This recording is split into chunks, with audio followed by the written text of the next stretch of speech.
साप्ताहिक व मासिक नियोजन इयत्ता 4 माहे ऑगस्ट 3रा आठवडा 3रा सप्ताहाचं हे साप्ताहिक नियोजन आहे। अनुक्रमांक, विषय, पाठ्य किंवा घटक, अध्ययन मुद्दे व पाठ्यांश, अध्ययन अनुभवांचे स्वरूप, साधन तंत्रे आणि आवश्यक साहित्य। तर मराठी विषय पहिला विषय आहे आणि त्यामध्ये 6वा धडा आहे मायेची पाखरं। तर आणि धुळ पेरणीला ही 7वी कविता।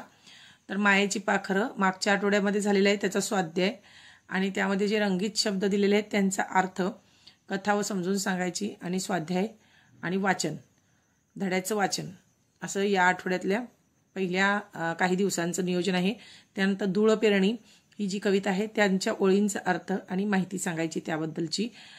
तर त्यानंतर आहे प्रश्न वाचन समजून घ्या। पान नंबर 6 वरील रंगीत जे शब्द दिलेले आहेत, पान नंबर 18 वरील स्वाध्याय कल्पकतेने सोडवा। हे स्वाध्याय सोडवून घ्यायचं आहे ह्याचा मायेची पाखरं। त्यानंतर धूळ पेरणीचा अर्थ आणि कवितेचा भावार्थ सांगितलेला आहे या आठवड्यामध्ये। आणि उपक्रम आहे थोर समाज सुधारकांचे फोटो मिळवा, जे आपल्याला विद्यार्थी संचयिकामध्ये वापरता येतील। तर यासाठी साधन तंत्रे वापरलेले आहे, कथन आणि चर्चा, लेखन, आवश्यक साहित्य आहे, शब्द तक्ता आणि स्वाध्याय कार्ड। त्यानंतर गणित दुसरा विषय आहे आणि यामध्ये या आठवड्याचा भाग आहे गुणाकार भाग 1 आणि मागील आठवड्यातील जो बेरीज आणि वजाबाकी होती त्यांचा सराव सुद्धा आपल्याला या आठवड्यात घ्यायचा आहे। आणि यासाठी आपल्याला अध्ययन मुद्दे आहेत, स्वाध्याय, गुणाकारातील जे गुणाकाराची संकल्पना आणि समजावून सांगायची आहे, उदाहरणं सोडवून घ्यायची आहेत आणि त्या प्रकरणाखालील स्वाध्याय सुद्धा घ्यायचा आहे। वजाबाकी आणि बेरीजचा मागील भागातील सराव सुद्धा आपल्याला घ्यायचा आहे। 2 अंकीला 1 अंकीने गुणणे, 2 अंकीनी गुणणे, 2 अंकीला 1 अंकीने किंवा 2 अंकीने गुणणे, तर 3 अंकीला 1 अंकीने गुणणे हा गुणाकार या आठवड्यामध्ये घ्यायचा आहे। वजाबाकी बेरीजांचा सराव आणि उपक्रम आहे जो दिनांक तो पाढा म्हणणे हा या उपक्रम या आठवड्यातला आहे। आणि यासाठी साधन तंत्रे आहेत, प्रात्यक्षिक आणि स्वाध्याय आणि उदाहरण तक्ता। त्यानंतर इंग्रजी विषय आहे, युनिट 2 चालू झालेला आहे, garden of words 2 garden of words इथं आपण घेणार आहोत। मागच्या आठवड्यात सुद्धा हे 2 झालेलं आहे। द हेअर अँड टॉर्टॉइज ही जी गोष्ट आहे ती विद्यार्थ्यांना वाचता आली पाहिजे आणि आपण ती वाचूनही दाखवायची आहे। कॅटेगरीज टू द मार्केट आणि मनोज मॅथ्स हे सुद्धा पोर्शन धडे आपल्याला घ्यायचे आहेत। यासाठी practice, read the story individually, copy words, listen carefully and act हे जे द हेअर अँड टॉर्टॉइज आहे तो जो धडा आहे तो आपण आपल्या मागून तर विद्यार्थ्यांना वाचायला लावायचाच आहे आणि प्रत्यक्ष गार्डन ऑफ वर्ड्सवरच तो धडा आहे तो आपण इंडिव्हिज्युअली पण वाचून घ्यायचा आहे।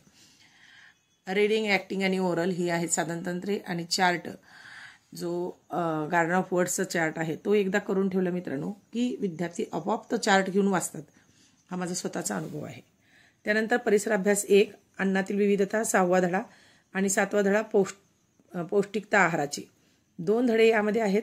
त्यानंतर अन्न पदार्थांची यादी करायची आहे, अन्नाची गरज आणि अन्नाची गरज पौष्टिकतामध्ये पण आहे आणि प्रमुख अन्न पदार्थ म्हणजे ह्यातला थोडा पोर्शन आपण ह्यामध्ये दोन्ही मधला ह्यामध्ये पौष्टिक आहाराची यामध्ये थोडा पोर्शन या आठवड्यात घेतलेला आहे। आपण अन्न सेवन करतो त्याची यादी करा आणि स्वाध्याय पूर्ण करा आणि ते धडे आपल्याला कथन पद्धतीने पण शिकवायचे आहेत। उपक्रम आहे अन्न पदार्थांची चित्रे मिळवा, स्वाध्याय सोडवून घ्यायचं आहे आणि पदार्थांची यादी सुद्धा आपल्याला विद्यार्थ्यांनी करायची आहे। परिसर अभ्यास 2 मध्ये स्वराज्य स्थापनेची प्रतिज्ञा 1 धडा 6वा यामध्ये घेतलेला आहे। स्वराज्य शपथ, मावळे सोबतीला आणि राजमुद्रा आणि स्वाध्याय आपण यामध्ये घेतलेले आहेत। तर मुद्द्यावरून चर्चा करून स्पष्टीकरण द्यायचं आहे, शिवाजी महाराजांनी कोणत्या पद्धतीने कार्य केलेलं आहे आणि त्यांनी स्वराज्याची शपथ कशी घेतली। त्यानंतर स्वाध्याय घ्यायचा आहे आणि उपक्रम आहे राजमुद्रा पाठ करा। राजमुद्रेवर जे लिहिलेलं आहे ते पाठ करायला विद्यार्थ्यांना दिल्यास ते खूप छान पद्धतीने पाठ करतात। त्यानंतर स्पष्टीकरण आणि पाठांतर आपल्याला साधन तंत्र वापरायचे आहेत आणि राजमुद्राचं चित्र आपण इथं दाखवू शकतो। नंतर खेळू शिकू करू मध्ये विविध हालचाली खेळूमध्ये आहेत, विविध हालचाली अनुकरणात्मक हालचाली 2.1 मधला आहे, दोन्ही मधलं 2.1 आणि 2.2 हे 2च प्रकरण यामध्ये घेतलेले आहेत। विविध हालचालींचा प्रकार ओळखून हालचाल करा, प्राण्यांची चाल अनुकरण करा। अनुकरणात्मक कृती यामध्ये आहेत वेगवेगळ्या पद्धतीचे प्राणी, त्यांचे आवाज, त्यांची चाल यामध्ये आपल्याला घ्यायची आहे. अनुकरण आणि चित्रे ही आहेत आवश्यक साहित्य. त्यानंतर शिकूमध्ये आहे अभिरुचीपूरक उपक्रम. तर तिरंगा फूल तयार करायचं आहे. ही कृती यामध्ये दिलेली आहे. तिरंगा फूल व बॅच बनवणे दोन्हीपैकी एक तुम्ही घेऊ शकता. बॅच बनवले तर आपल्याला पुन्हा परत पुढच्या कुठल्याही कार्यक्रमाला वापरता येतील. त्यानंतर प्रात्यक्षिक आपण घ्यायचं आहे आणि रिबिन आणि स्टॅपलर यांचा इथं 3 रंगाचे रिबिन आणि स्टॅपलर आपण इथं वापरणार आहोत. त्यानंतर करूमध्ये आहे शिल्प आणि चित्र. चित्र आहे झेंडावंदन करत असतानाचं चित्र. यामध्ये विद्यार्थ्यांना काढायचं आहे. थोडंसं अवघड आहे पण ते विद्यार्थी करतील. झेंड्याचे किंवा झेंडावंदन करत असतानाचं चित्र कसं काढायचं त्याचं मार्गदर्शन आपण इथं करायचं आहे. प्रत्यक्ष चित्र काढून दाखवून सुद्धा हे करता येईल. आणि रेखाटन आणि कागद आणि रंग यांचा आपण इथं वापर करणार आहोत. तर अशा पद्धतीचं हे मी ऑगस्ट तिसरा सप्ताह दुसरा मागच्या आठवड्यात झालेला आहे. तिसरा सप्ताह आपण इथं मी ह्याचं साप्ताहिक नियोजन घेतलेलं आहे. तुम्ही हे स्क्रीनशॉट काढून किंवा स्टॉप करून सुद्धा लिहू शकता.